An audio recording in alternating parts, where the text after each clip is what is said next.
Adventný čas je obdobím stíšenia a očakávania radosti, ktorá prepukne príchodom Vianoc.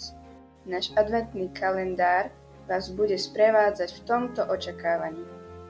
Otvárame knihu Vianočné mystérium, ktorú napísal Justin Garden. Odohráva sa v nej príbeh dievčatka Elizabeth, ktorá putuje do Betléma. Príjemné počúvanie.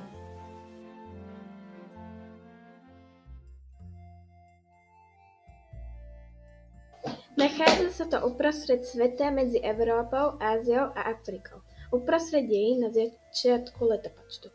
A stane sa to uprostred noci. Tichý sprievod sa uberá uličkami Betléma. Tvorí ho stádo 7 oviec, 4 pastieri, 5 anielov pána, 3 svätí králi, rímsky cisár, správca provincie Sýrie a Elizabeth z dlhej, úzkej krajiny pod severným pólom.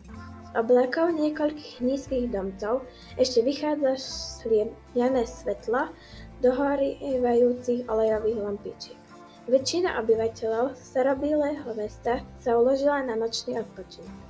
Jeden z múdrcov ukazuje na oblohu, kde ho do noci žaria hviezdy. Sú ako iskry z obrovskej vatry, blžiacej kdesi v diaľke. Jedna z hviezd žiari silnejšie ako všetky ostatní. Vyzerá to, ako by zároveň stála na oblohe najnižšie. Aniel Muriel sa obráti na ostatných, prst si položí na ústa a naznačuje, aby boli ticho.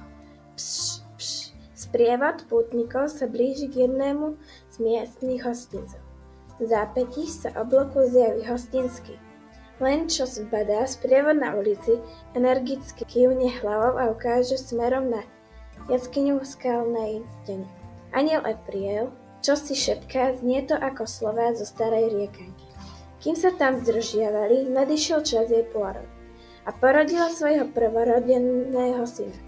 Zavinul ho do plienok a vložil do jasiel, lebo v útulku pre nich nebolo miesta.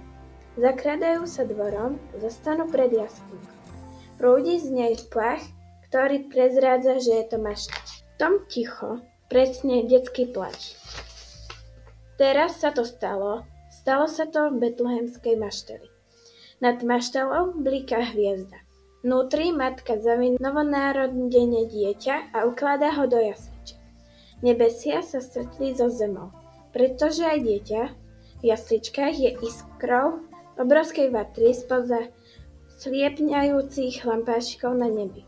Tak vyzerá zázrak. Keď na svet príde ľudské dieťa, je to za každým zázrak. A takto chodí pod nebeskou klenbou, keď sa svet znovu narodí. Žena sťažká dýcha a plače. Nie je to užielený plač. Mária plače tichým, hlbokým a šťastným plačom. Plač dieťaťa sa mieša s plačom Márie. Narodil sa Ježiško. Narodil sa maštalke Betleheme. Prišiel náš riadny svet. Aniel Epriel sa slávnostne obráti na ostatných pútnikov a povie: Dnes sa vám narodil Spasiteľ v meste Dávidovom. Cisár Augustus prikývne. A teraz sme na rade my. Všetci na svoje miesta, všetci si pamätajú svoje roli. Veď sme ich nacvičovali 2000 rokov. Na cisárovo znamenie sa ujíma slovo Quirinius.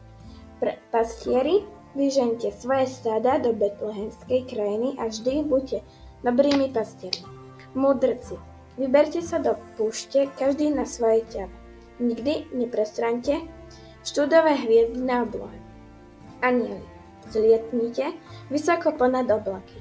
Neukazujte sa ľuďom na zemi, ak to nie je celkom nevyhnuté, a nikdy im nezabudnite povedať: nebojte sa, lebo práve sa narodil Ježiš. O chvíľu už boli všetci preč, aj pastieri, aj ovce, aj anieli, aj múdrci. Elizabeth s Quiriniom a cisárom Augustom tam ostali sami. Čo najskôr sa musí vrátiť do Damasku, ohlásil sa Quirinius. Hrám tam totiž dôležitú rolu. I ja musím ísť naspäť do Ríma, povedal Augustus, tam zase hrám ja. Prv ako odišli, Elizabeth sa na nich spýtavo pozrela. Myslíte, že môžem vojsť dnu? Spýtala sa. Pravda, že je to len tvoja rola, usmieval sa zo široka cisár. Aj Quirinius horlivo prikyvoval. Nemerala si sem tú dlhú cestu, aby si tu nečinne postávala. Po tých slovách sa obaja Rímania rozbehli smerom, odkiaľ prišli. Elizabeth sa pozrela na hviezdnu oblohu. Musela úplne zakloniť hlavu, aby videla veľkú hviezdu, ktorá tak jasno žiarila na nebi. Vnútra maštálky sa rozhliehal detský plač a tak vošla dnu.